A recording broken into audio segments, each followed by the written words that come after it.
Welcome, everyone, to another broadcast of The Soul of the Everyman on the ArtistFirst Radio Network. Past shows are archived. You can find them at ArtistFirst.com. If you have a question or comment, you want to send it in, hit us up at DJ@ArtistFirst.com.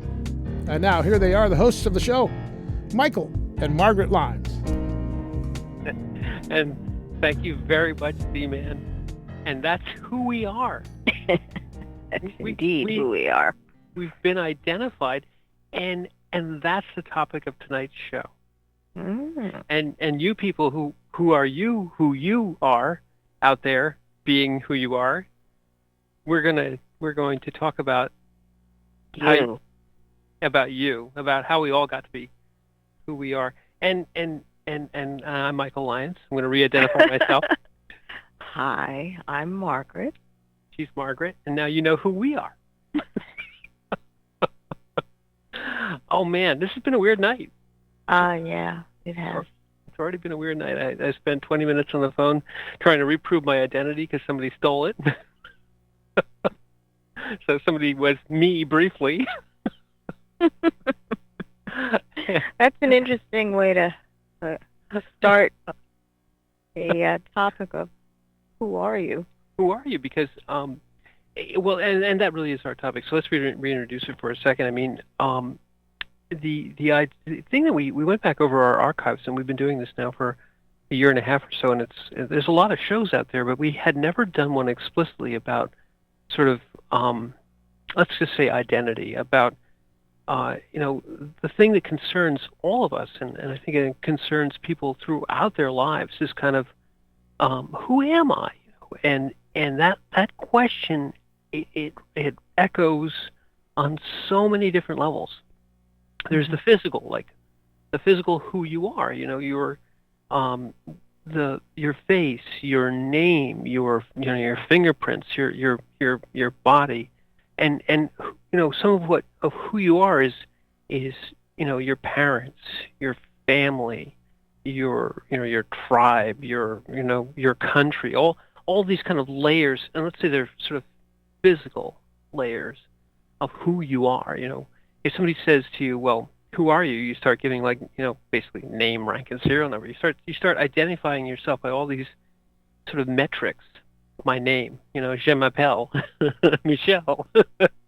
It's part of your identity right away. And Margaret, we always thought when our children were born that it was very important to give them, to look at them closely, and then give them the name, because the very first thing you get before you can even talk is you get identified by your parents with the name that you're going to carry throughout your life. Mm-hmm. What sound is this? That it's this distinctive pronunciation that's me. They're referencing me. And you look at it and you're like, it's a astounding thought for a child. Like, wait a minute. That's my name. That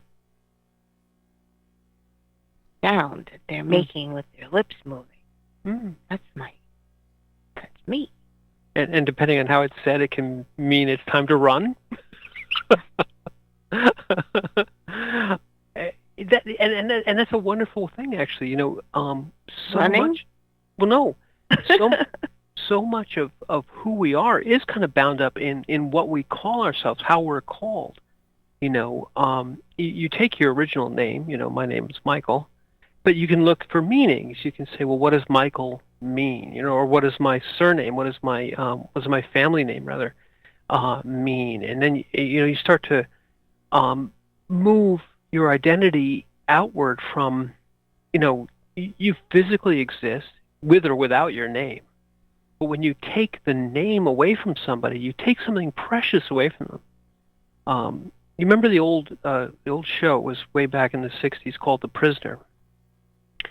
And without burdening you guys too much, it was basically a really weird show, but the part of the concept was that the person who was imprisoned in the show had his name taken away, and he was given a number. And if you want to depersonalize somebody, or if you want to kind of injure them in a very subtle yet powerful way, you take away their name and you refer to them, as something that's less personal, almost like an object or a number. Mm-hmm. Kind of dehumanizes you. Well, it definitely dehumanizes you, because suddenly it's just a string of numbers.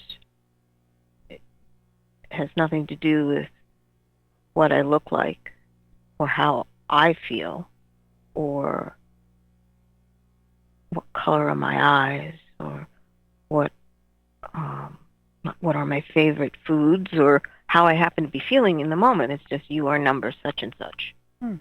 But it's very interesting to say that when you take away someone's name, that you do injure them in all those ways that you just described, but yet all those parts of you still exist.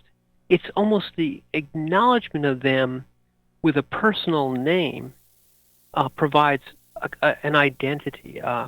Your name means something, and we had talked a couple other shows. This is kind of a little diversion, but we talked about the fact that you give your word, but your word is also connected to your name, in the sense of, when you talk about my name, you're also talking about sort of kind of like my reputation. What does my name mean to somebody else? Mm-hmm. Mm-hmm. So if you say, I've brought shame on my name through my action, it's also a way of injuring somebody. You've kind of taken their good name, right, and dragged it through the mud or ruined it in some way. So the concept you just said there about dehumanizing someone or injuring them through changing the way that their name is perceived, or taking their name away, taking their identity away, or changing the way their identity is perceived. I think it has a lot to do with the fact that as humans we are very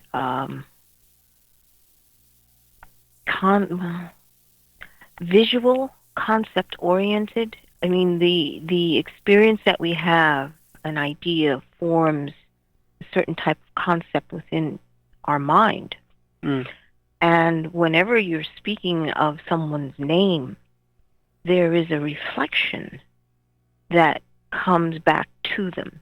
And what they're looking for is a correlation between how they internally are or know of themselves, and what is that reflection saying about them. Mm. Because it's an echoing of your reality on your own identity. Mm. You're always forming and reforming concepts of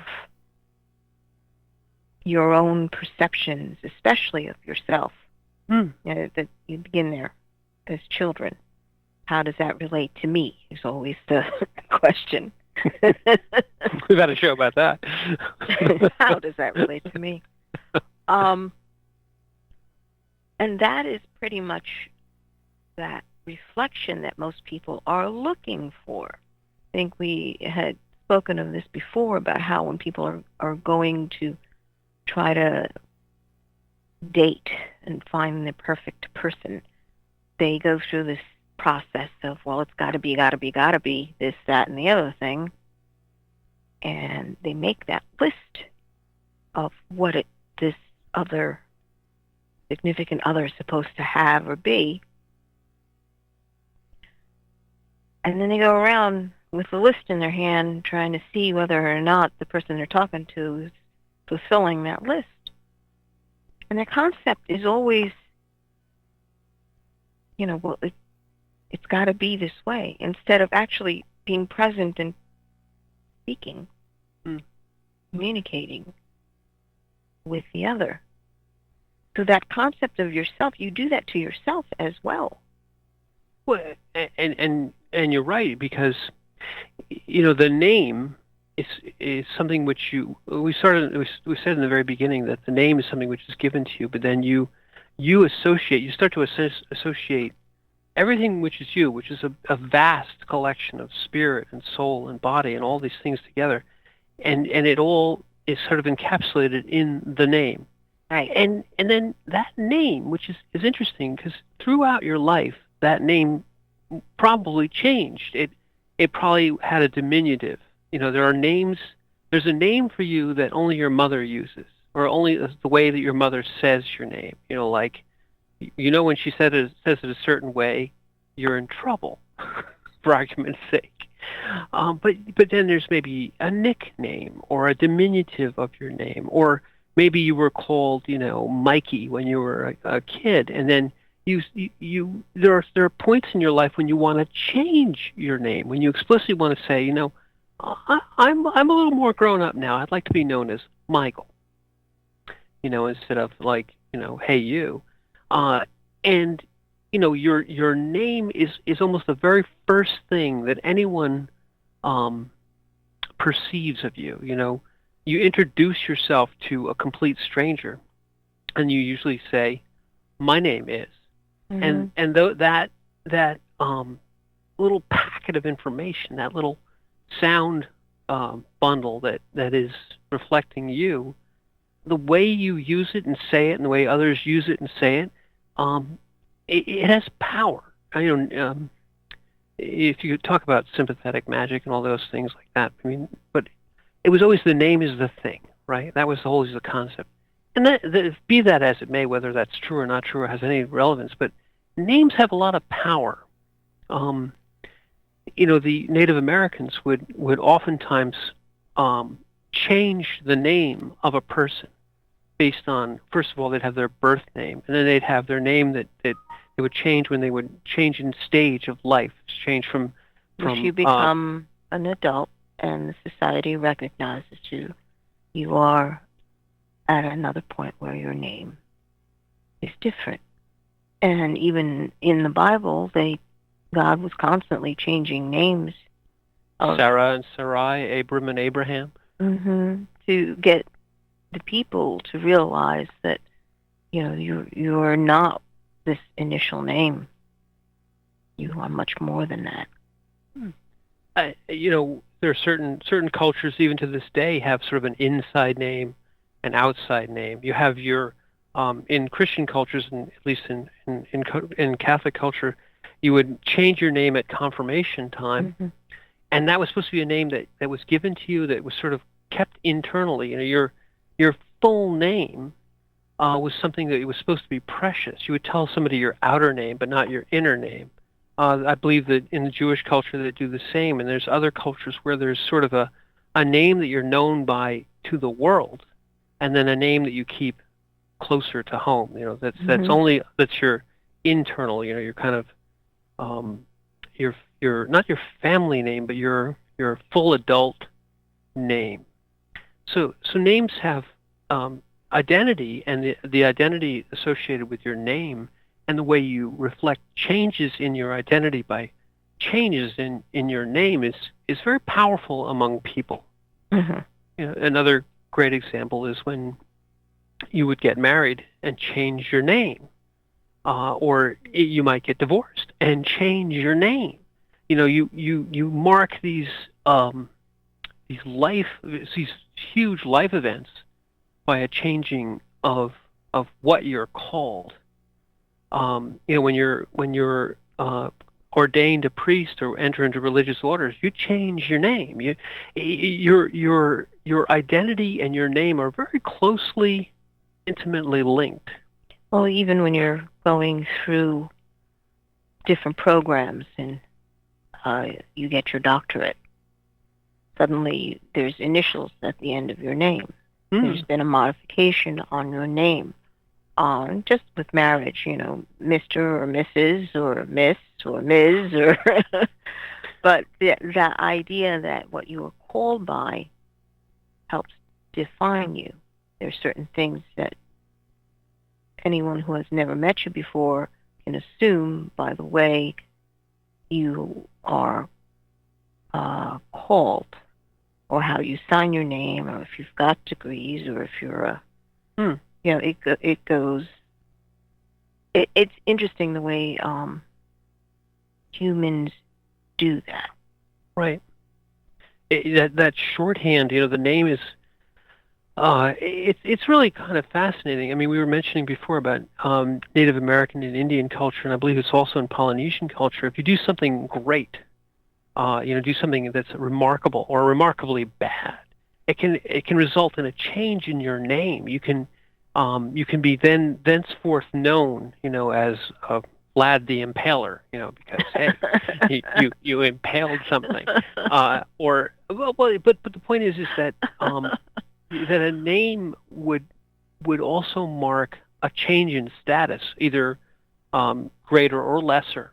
Mm-hmm. When you're made a king or a ruler, oftentimes a king or a ruler or a monarch would take a different name. They would say, "I will become so and so the fifth," or whatever it was. Whether my name was Harry Benson to start with, now it's Charlemagne, because it it denotes that you are now not just a man or not just a woman, but you're now part of a much greater thing. You're wielding the power, the authority of statehood. You are now embodying a people, and so to recognize that your identity is now much greater, your name also has to change. Mm-hmm. The concept of yourself has to change, because when you've got something like a monarchy or you're a head of state or a president, that whole mindset is very different from the common person in terms of you are responsible for millions of people. And that position that you are holding is held in high regard. And it has to do with understanding what that authority branching means, that authority, how authority functions in a society. Because if authority is not understood, or there is no respect for understanding how that those power levels work, you will have anarchy. As simple as that. You need to have some kind of structure for a society to function. It doesn't mean that it's all right and all good, but it's just understanding that, if you didn't have any bones in your body, it'd be a blob on the floor. Go ahead. I'm sorry. I was just going to say, so identity, again, who you are, can be directly reflected by your name, and who you are to others is often signaled by your name. What name you call yourself, what name you claim. You can try to usurp a name. You can try to say, "I am king," or "I am." I claim this power. But if you don't deserve the name, or you can't live up to the name, you can't imbue that identity. You're going to have the name taken away from you. Mm-hmm. And what I find fascinating right now is that because of a lot of the video games, the electronics, the things that are created, you can have avatars. Yes. And just that concept of you can create your own avatar in this electronic world. So what does that do to you?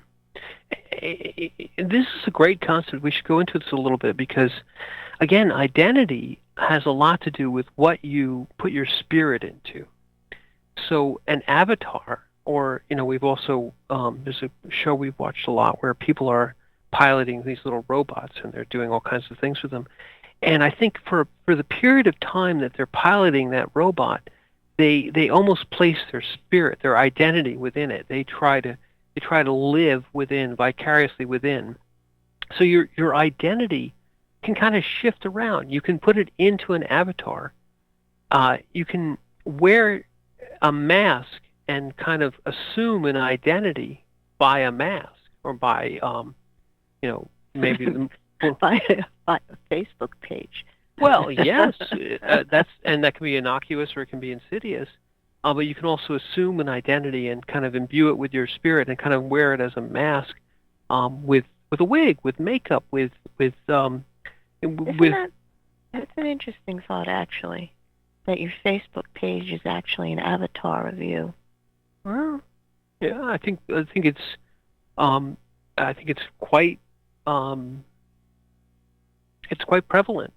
If we talk about it for a moment, you brought up avatars and Facebook, but all of the online medias are a way of kind of having different persona and different identities. All these online dating sites, where you put up the picture where you have a rock-ribbed abdomen and bulging muscles if you're a guy, or you're this gorgeous drop-dead. Or either it was a picture taken 10 years ago. Or 15 or 20. Or someone completely different. Oh, my. Yeah, no. We've heard lots of stories. But people have been doing that. We say that's new and I think with the electronic age it's perhaps even more prevalent, but people have been doing that, in essence, assuming persona that they don't necessarily that isn't necessarily them, whether it's dressing up in a costume at a costume ball, putting on a mask, and kind of being this mysterious person.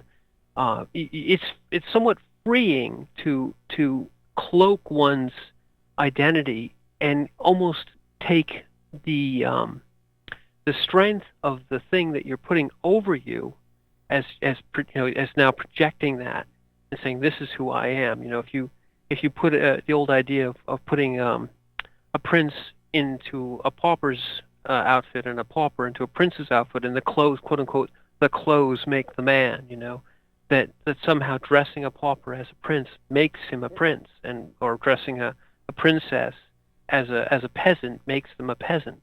And there are a lot of stories written where even though their identities are masked, their true, quote unquote, the revelation of one's true identity, despite your clothes, your station, or whatever, comes through. And so as people, we like to also, one thing that people love to do from the outside is to penetrate the disguise, to find the layers of identity and get down to the core, who you really are. Who are you really? What is it that you hold as you? Right. And getting to know someone is many times an exercise in kind of penetrating those layers. Well, it's interesting mostly because there are so many layers to who you are. As you had mentioned before, there is that physical aspect where it's a body identification, and the wants or the needs or the preferences of the body, come into play. And then the abilities of the body. You may have a certain aspiration, but without having the talent for it, it ain't happening. And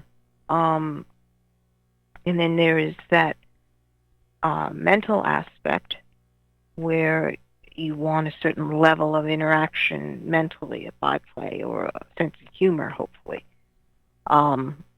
Understanding how certain things work. Or you may be gifted in terms of being able to interact with other people and understanding that level of reflection that people are always looking for. But and that's something that happens at birth. They are constantly looking for levels of reflection. So why is it so important? And the mistake, I think, is that it's assuming that, it's got to be. Remember that big argument, nature versus nurture, in school, where whether or not a certain trait is learned or inherited by your genetics. I think that's a confusing point, because you as a human being, you're more than your genetics, and you're more than your environment. And that's where people get stuck, because they think, well, because I was born to this, that's got to be sort of who I am. And then the reverse is true. It's like, oh, well, my family's always had these traits, so that must be who I am. Right. And you're right. The confusion is.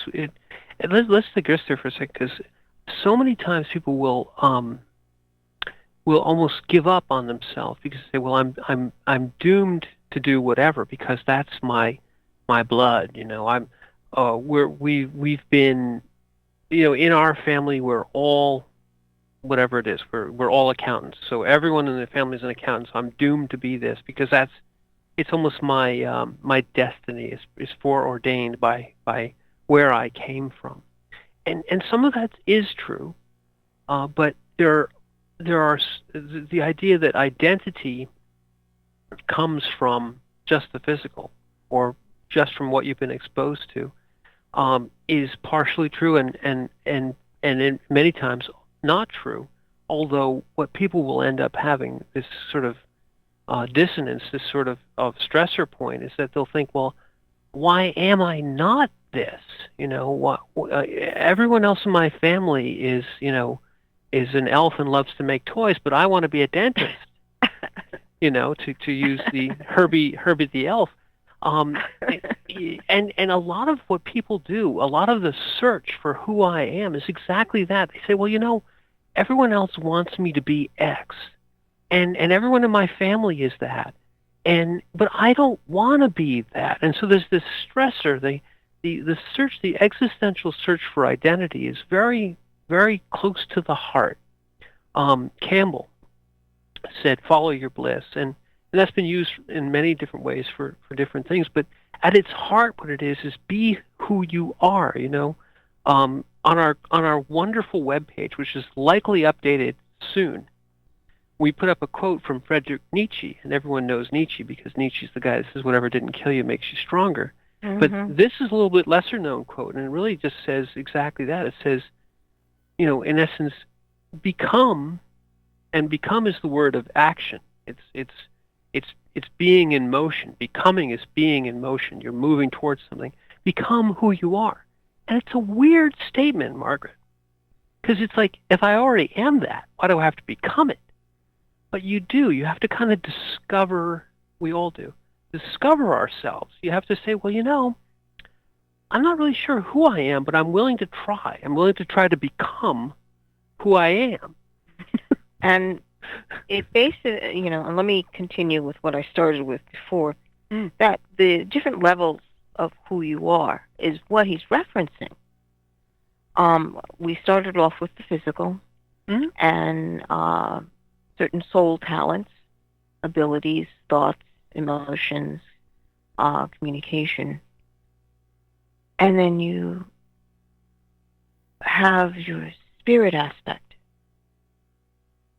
And have you actually discovered that? Because that is part of who you are. Some people just want to stay, okay, I'm here, I'm in my body, this is fine with me. Or, okay, I'm the soul part that's just, I have all these emotions, and I respond this way, and that's just who I am, and that's where they want to stay. Or, I'm this brilliant thinker, and all I want to do is stay in these esoteric concepts. But have you touched your spirit? You're greater than all those things. Probably what we should do is pick up on this on the other side of the break. Because we have exhausted the greater part of this half hour. So let's go to the studio for a great commercial, and then we'll come back and self-identify.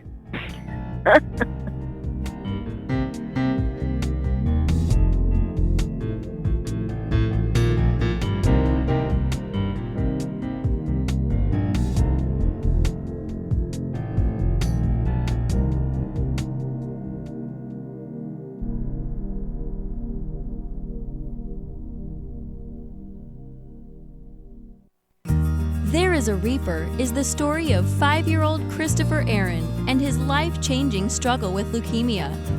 Winner of both the Indy Bragg Medallion as well as the reader's favorite silver medal for memoir, There is a Reaper has more than 100 Amazon book reviews and a 5-star rating. It has been described as life-changing, spiritual, a must-read. Just released on Audible and iTunes, this memoir is also available in paperback and on Amazon Kindle for only 99 cents. Get your copy of this life-changing memoir today. Taking God on Patrol is a first-person account of the world of law enforcement from the perspective of a Christian police officer in the fourth largest city in America. From speeding car chases to the crossing of the thin blue line, author Mark S. Cariner seeks to find God's biblical truth in a behind-the-scenes look at law enforcement. And check out Mark's newest book, The Tactical Heart. Both are available at Amazon.com. The Timeless Esoterica radio program with Dr. Bruce is broadcast on the fourth Monday of every month at 8 p.m. Pacific, 11 p.m. Eastern on ArtistFirst.com. We explore topics including the paranormal, alien life, mysteries, conspiracies, hidden history, oddities, and much more. Each show will feature a special guest with exciting and thought-provoking discussion. Always keep an open mind, an open heart, live forever, and remember Dr. Bruce believes in you.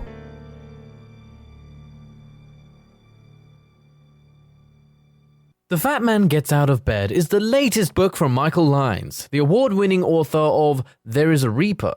Featuring 13 original stories, this wide-ranging collection has everything. Forbidden love, gods versus demigods, weird invading aliens, sexy seductive artificial intelligence, and unusual passion between the living and the dead. All set amidst fantastic worlds of pain and loss and boundless joy. From the sublime to the macabre to the bittersweet, The Fat Man Gets Out of Bed will leave you breathless with laughter, brimming with tears, trembling with suspense.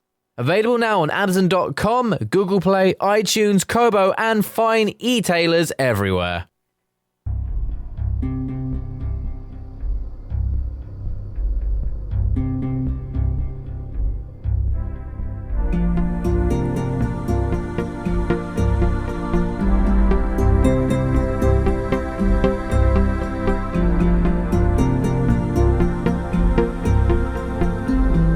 Thanks for joining us on this installment of The Soul of the Everyman on the ArtistFirst Radio Network.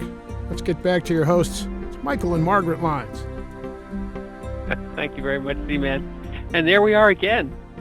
Hello. We've been self-identified. And this show is really about who we are, about who all of us are. And in the first half hour, we talked a little bit about. We kind of ranged around, but really we talked about, that in the heart of everyone is sort of the search for identity, and you find many different ways to identify yourself. There's your name, there's your family, there's what you do, there's what name you're given and what name you kind of do, and there's sort of these personas you put on. And we also touched briefly just on how when you get to know someone, you kind of penetrate all those things and come down to who they really are. All right. That would be the ideal situation. Yes. Where you begin to know the levels of the person that you are with. And what makes a relationship fall apart is when you get down there and it's not who you thought, or you can never get there and you just never can click. You never have you. What do you need for that? You need trust. You need really explicit trust to share who you really are to somebody. Yeah, in fact, that's what most people shy away from, not sharing on that intimate level, because the level of intimacy that it demands also demands a level of vulnerability. And it takes a lot of courage to be able to do that, because you do understand when you open up on that level, you can be hurt. Exactly. Deeply hurt. So it's a risk. And I think we said this before, life is not for the faint of heart. It is not.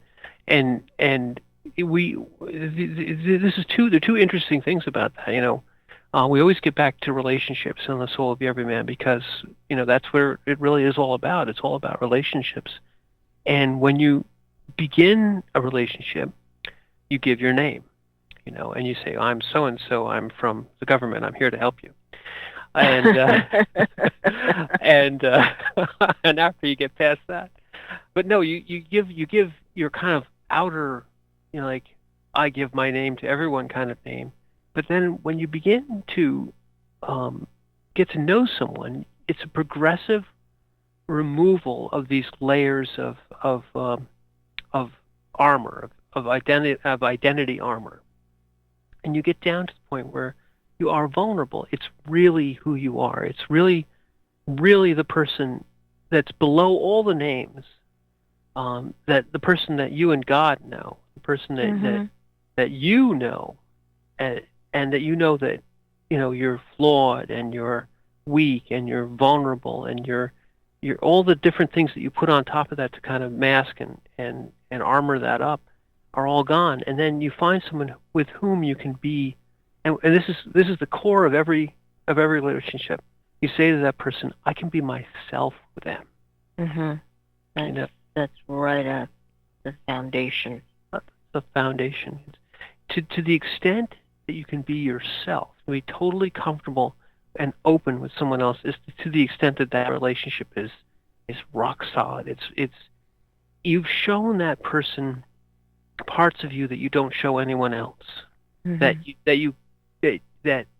once you have that bond, it's an incredible betrayal of trust to violate that, to give that away to someone, to say, well, so and so, I can tell you all the secrets and dirt about them because I know them so well. That betrayal is so evil, because the vulnerability, the being myself with somebody, is so intimate.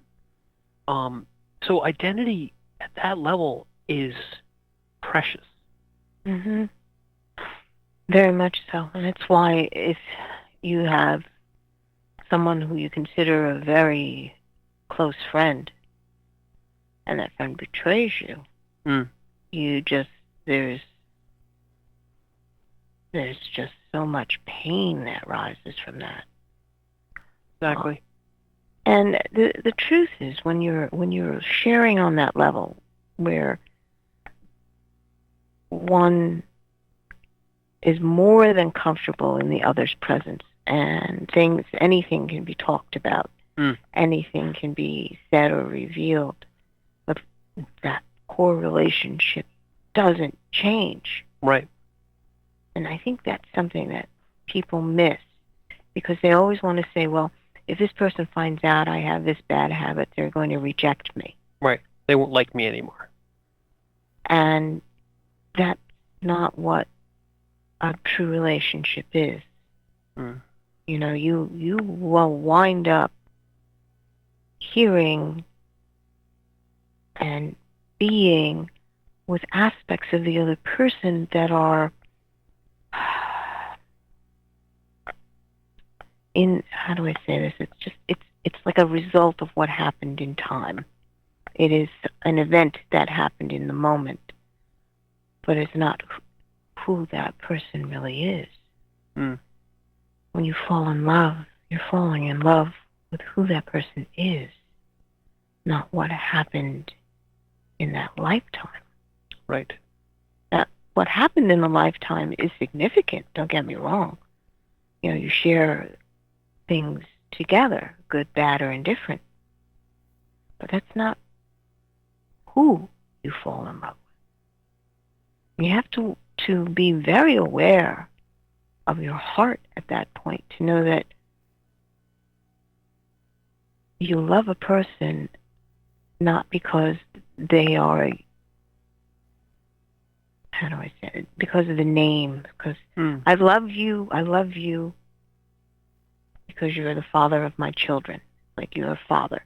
Like, you don't identify with the father aspect specifically. You're in love with the person, and right. you had a bunch of kids. Right. Which can happen. Yes. And it's terrible. But no. True. You see, that's an incredibly important point. You fall when you have a relationship with someone, a love relationship with someone. Who they are doesn't matter, or rather, excuse me, the pieces that are outside, that quote unquote, they're a father, they're an airline pilot, they're a mass murderer, whatever I'm not saying. But it's just all the pieces on the outside, all the parts that people can see and latch onto and identify don't matter. It's the core immutable piece, the soul piece, that you finally Spirit get, piece. the spirit piece that you Soul, finally the get, soul evolves. the piece that you finally get down to, the actual spirit piece, the actual immutable, eternal piece that is the core of the relationship. Now, all the other parts are important on both sides, but when it all comes down to it, the parts, the roles that you play through your life, and from the beginning to the end, there are many, and the aspects of your persona that you imbue power, you put power into each one of these pieces to make them work, are still not you. So the identity, and this goes back to Nietzsche's quote, "Become who you are," is finding what is the immutable piece of you, or that eternal spark, the what makes you unique. And it's not your face, it's not your name, it's not your brown eyes, it's not all these wonderful things that are about you, whether you can play the piano or not, whether you can carry a tune or not. None of that matters from the who you are, the real core of who you are. Mm-hmm. But yet, that who you are is what empowers all of those other pieces to you. Why you can do this, why you have these wonderful aspects to you, why you have these less desirable aspects to you, all connect back to that core piece. And then if you find someone to have a relationship with, you share that down to that intimate level where they see or they perceive the immutable part of you. To the extent that those two perceive that immutable part in each other is to the extent that relationship is it informs the strength of that relationship. Mm-hmm. Because the question of someone asks somebody, like, who are you? The usual response is people will tell you what they do. Mm. That's just a reflection of what's happening to you in events. Mm-hmm. Instead of who are you? Because who you are for yourself, answering that question is something that is lifelong. Mm-hmm. That's a lifelong spirit journey. Understanding aspects of what is eternal. Courage comes from that spirit aspect. It doesn't come from any place else. That's a very good point. Is it takes a lot of courage to explore and understand who you are. Mm-hmm. It's very tempting in the beginning, especially, to assume that others know who you are, and to take whatever they tell you about who you are as who you are. In other words, say, "Well, I don't know who I am. Who do you think I am?" And then take that in.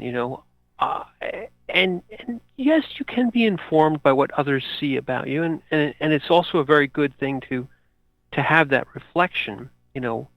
Someone says to you, "Well, I think you're this because you do that," and you say, "Well, yes, I do that, so that is part of me," but no one sees all of you, and there are parts of you that are never seen by anyone that you have to find. There's this sort of occult, in the sense of being hidden areas of you that you have to discover. And throughout life, things that resonate with you, again, this sort of the follow your bliss, expose the resonance of your spirit with things around you, exposes aspects of you that you probably didn't understand until the resonance occurred. You resonate with another and you say, well, that resonance means that there's some affinity, there's some part of me that is also in that other person. And that is a basis of a very tight relationship, because you have that affinity with your children too. As when you are so close to another that there's a physical affinity as well as a spiritual and emotional affinity, that you've brought these people into the world and helped raise them and care for them at a very intimate level. They reveal things about you, because you can see it, as many times you can see better when it's outside of you rather than inside of you. You say, well, they're like me, so there's part of me there. I see myself in you. You see yourself in me. That journey is informed by, but not necessarily should be completed by, what other people see in you or what you hear about yourself. There's also the part that no one tells you. Mm-hmm. Spirit journey. Mm. So being able, and probably that is the most definitive way to understand when there is something between two people. There's a resonance. Two hearts resonate with each other, so that concepts and actions are reflected one to the other. And I think we said that before, like a tuning fork, the way the tuning fork vibrates, it amplifies a certain sound when they're both in that resonance. And anything else in the room that vibrates to that resonance sings at the same at the same tone. So it's understanding that your world, that at the core of who you are. I mean, why do musicians and singers do what they do? Because there's something in them that wishes to sing, is usually the response. But if you translate that into resonance and understanding that there is a resonance frequency within them that they wish to emit in order to encompass everything around them in this feeling, frequency, motion, vibration, whatever word you want to use. But usually it's a heart frequency. Definitely. When the heart is touched, there are no words, or when a song or music hits you like that. And it literally is like this wave, crashes over your entire being. And then everything in you begins to sync up, and the heart responds to this. It begins to resonate with what it's hearing.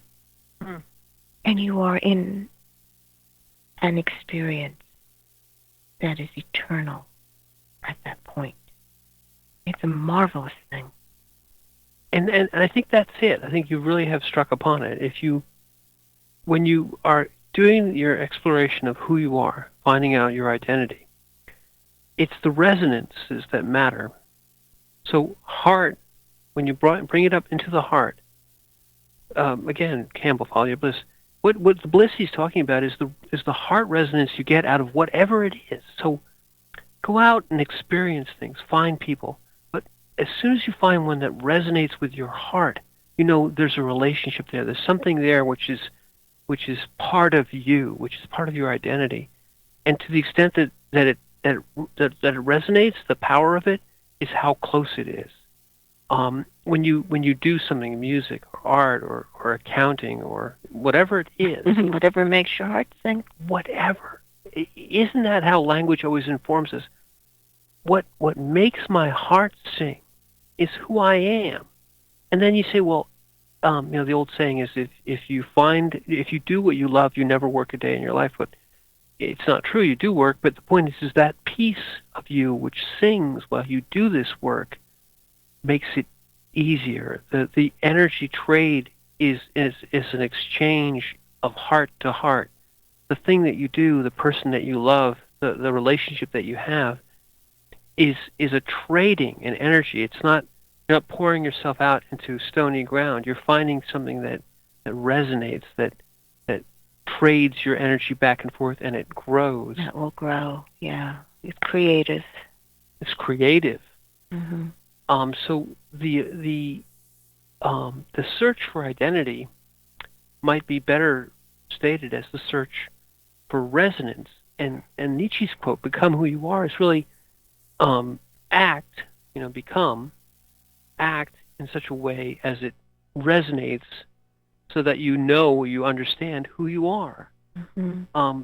When you reach, if you're doing the Buddha and you're going through the stages of enlightenment, it's to the extent that it resonates with you as you become more and more enlightened, more and more in tune with who you really are, the universe of you. And when you finally are in tune... Mm-hmm. One point I'd like to bring up is understanding that within you is that incredible love of life. Mm. And we've said this before, but I'm going to reiterate it. When a person sees another person who is in grave danger and wants to save them, they will do crazy stuff. They'll put their lives on the line and do whatever they have to do to try to save that person that's in danger. And when you talk to them later, they're like, "Oh no, all I knew is I can't live with myself if that person was going to die, because I might as well die with them." Identify with them. That's my point. Mm-hmm. Become who you are. It's reaching those points in your life, and they can be very mundane, mind you. We as humans want to put some sort of value system of what's important. Mm. But reaching those points where life is so precious, and you see that no, I can't have that person become non-existent. That's a horrifying thought. Must do whatever I have to do. And you're just completely motivated. Every aspect of who you are gets put into the effort of saving that precious life. Mm. With which you've identified. There's no longer, and this is the soul of Everyman, the barrier between you and the other at that moment is non-existent. So that the other is you. You are the other. Mm-hmm. And to save their life is to save your own. And at that point, when things like that happen, and oftentimes people will have these kind of moments of incredible stress when one person saves another, and then they'll meet later, and there's a bond there of two, in essence, perfect strangers at an intimate level. Mm-hmm. And it has nothing to do with what their physical appearance is. Nope. Or what they happen to do for a living, or Nope. what their favorite color is. Nope. But the identity of your life is precious. Right. And that shared experience, that bond, is a non-physical but very real, very intimate bond. The sharing of the affinity is so deep between the physical, between mother and child, that we've seen this show, that which in essence the idea of the show is to reunite people who have been separated by many years, adoptions and so on. The physical affinity of a mother to a child, even if they've never seen each other, haven't seen each other in decades, is instantaneous and visceral. The affinity of once you've shared that experience of my life for yours, that we are one, it never breaks. No matter how much time separates these people, how much distance separates these people, you put them in the room together, they look into each other's eyes, and there's an instant affinity. I know you. I saved you. I was you. I am you. You're alive. Yes. Yes. Oh, Mara, so joyful. You're alive. And that experience is beyond words. It's beyond words. So at that point, when they're meeting up again,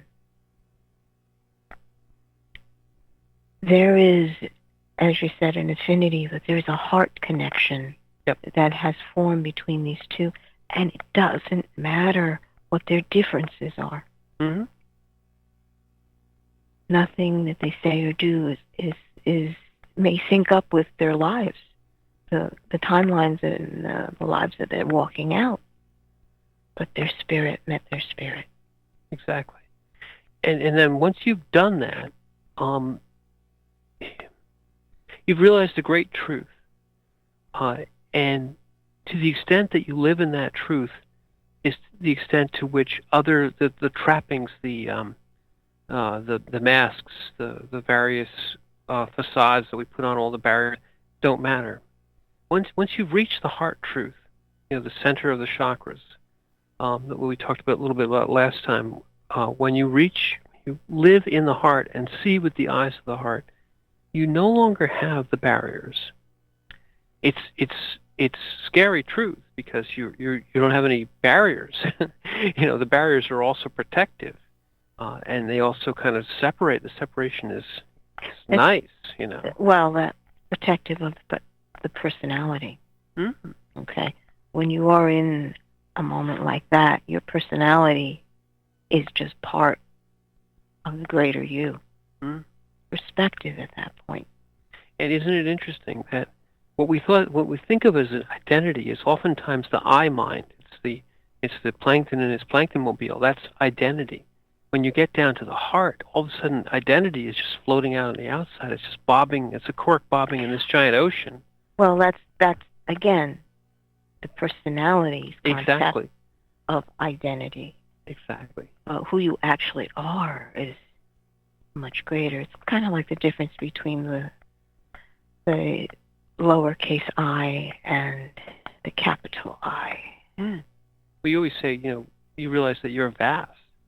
Mm-hmm. In the heart, you realize that you are vast, and that you can continue up into the absolute spirit, back to the all. But at the heart, you realize that there is the vastness, and that you can connect, and that the barriers of identity surrender to the actual identity. It's an interesting thing because you lose your little I identity to realize a much greater I identity. We, us, them. Well, it's core. That's core of who you are. Your spirit, as we said before, when you know that this person's life is in danger and you go to save them, putting your life on the line. Isn't that what Jesus said? There's no greater love. Mm. And that is at the core of who we are. That kind of love that knows no bounds. That is the definition of unconditional love. Yeah, there you are, man. Once you reach that, and we can all reach that. Yes. And you've become who you are. Become who you are. Who you are. And we have become the two people who have finished this segment of The Soul of the Everyman. Ah, I see. And so I will remain Michael Lyon. And I will remain Mark. And thank you very much for listening.